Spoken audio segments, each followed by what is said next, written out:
Hey fellas, welcome to another edition of Foothold School. Today we're going to talk about slide wires and drowners. Now when you catch an animal in a foothold trap, he is 100% alive, he's unhurt, and he has all night to fight the trap or to run around or spin around. Now when an animal spins around and around and around all night, that creates what's called a burn circle. And that's a huge disturbance that destroys your set location. If it's wet or muddy, the animal is a mud ball, and it just creates a giant mess. It makes it impossible to remake the set at the original location, which we assume was a good location because you put a trap there and you caught something. And also it attracts attention. Anybody walking by or driving by is going to see this huge burn circle. They're going to see that something's going on. They're going to come investigate. And it's very common to not have an animal and not have a trap, but have a huge burn circle there because somebody walked off with it. So what we do in those situations is we can take a slide wire and we can slide the animal away from the original catch location off into a hidden location or a secure location where we don't really care that they're there. That preserves our original set location and gets the animal out of sight. Now when it comes to drowners, it's very common to want to drown the animal so he doesn't fight the trap all night. For instance, with beaver trapping, it's very common to send the beaver down to the bottom on a slide wire and have the animal drown. That way he can't twist out, he can't fight. When you're coon trapping, coon are notoriously hard fighters. They can bend up your trap, they can damage your trap, they'll fight it so hard. So it's very common with coons to use a drowning setup. Now even if you don't have enough water to drown the animal completely, you can slide the coon out into the middle of a creek, and in the course of a winter night that coon is going to get hypothermia and that coon will expire and self-dispatch out in the water.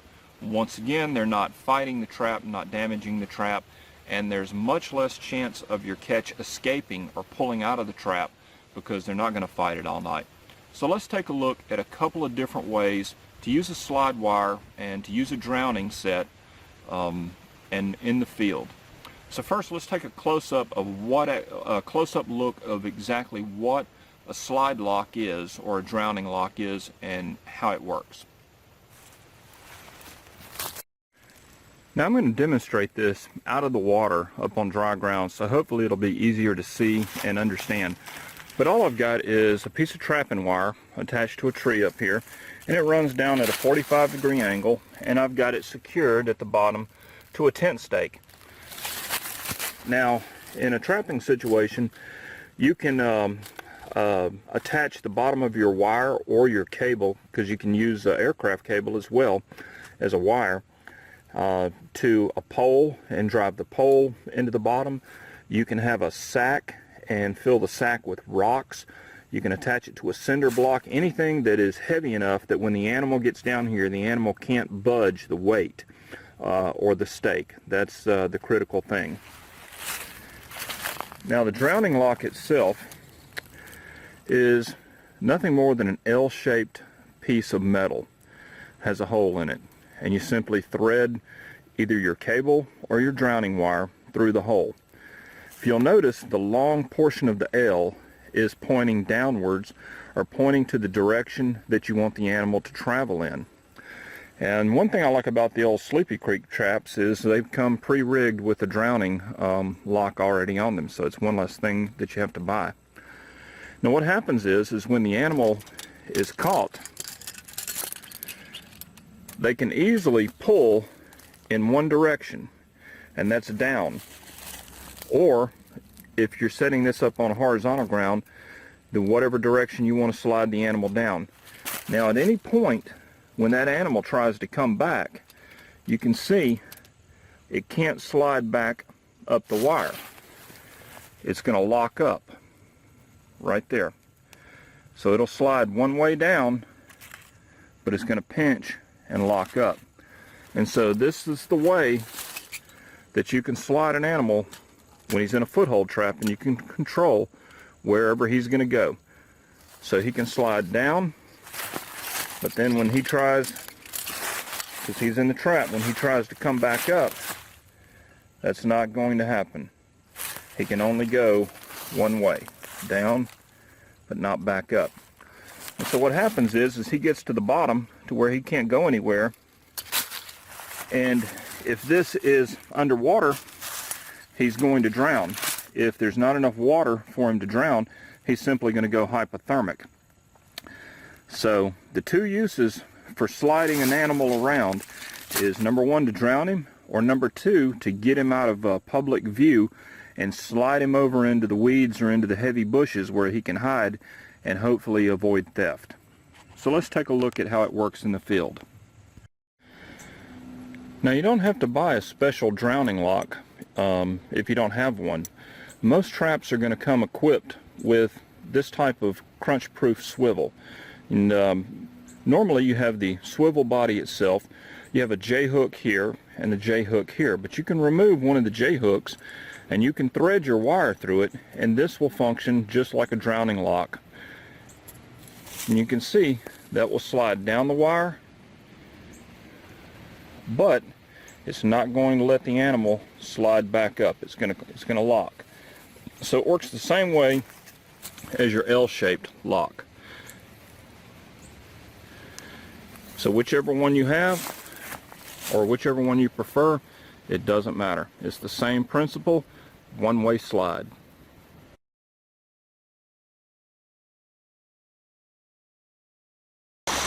But I'm going to make a drowning set on this dam break that I'm doing. I'm not going to be able to check this every day, so I want to drown the beavers. And rather than carrying a bunch of heavy weights or heavy blocks, I like to use these rebar drowning rods. Now, when my dam is fairly deep, the water's fairly deep on the other side, I like to put a bend in these rods. It makes it a little easier. And you can see I've sort of got a two-fold bend in here. And this hole right here is where you stake it down at the top.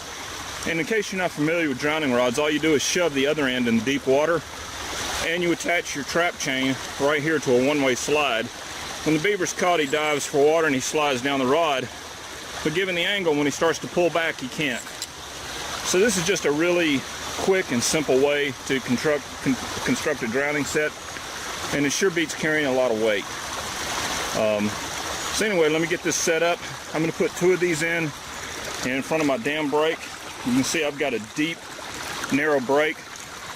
I don't know if this is going to show up on video, but that water right there is about elbow deep, a little over elbow deep, and I've got a good firm bed. So I'm going to put two TS85s there, and hopefully we'll have some luck. Okay, here's my completed set. You can see I've got a narrow but deep break made in the dam. And hopefully you can see the two pans for the TS85s. There's one there and one there. And hopefully you can see the drowning rod is going out that way. There's one there, and then there's one on this other side over here. Now, a couple of things. You want to make sure that your lock, your drowning lock, can slide freely on that bar, on that rod. You don't want to jam that rod so far down in the mud that the lock can't slide, so you want to test that. Another thing that I do is I make sure that my lock is pushed all the way out as far as possible. I don't want the lock up here where it can hang up. I want the lock as far down there as the trap chain will allow. But I don't want too long of a trap chain because I want that beaver at the very bottom down there. So that's how I do that. The rods are secured with the T-bar stake at the top, and they're jammed into the mud down at the bottom. So that ought to do it.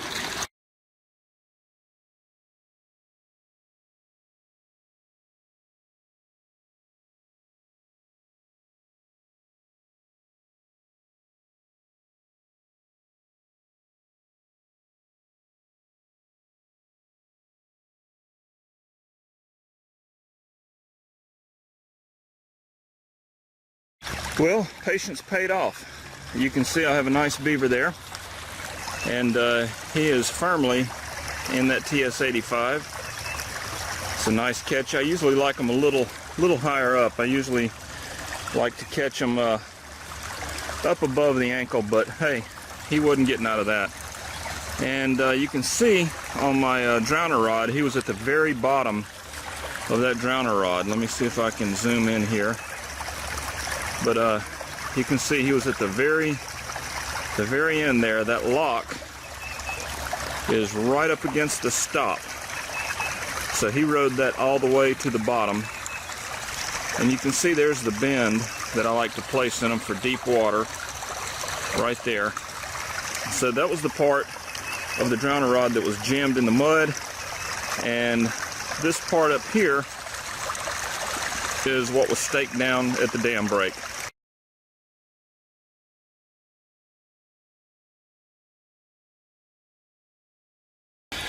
And so the trap is here under the water, and he's caught.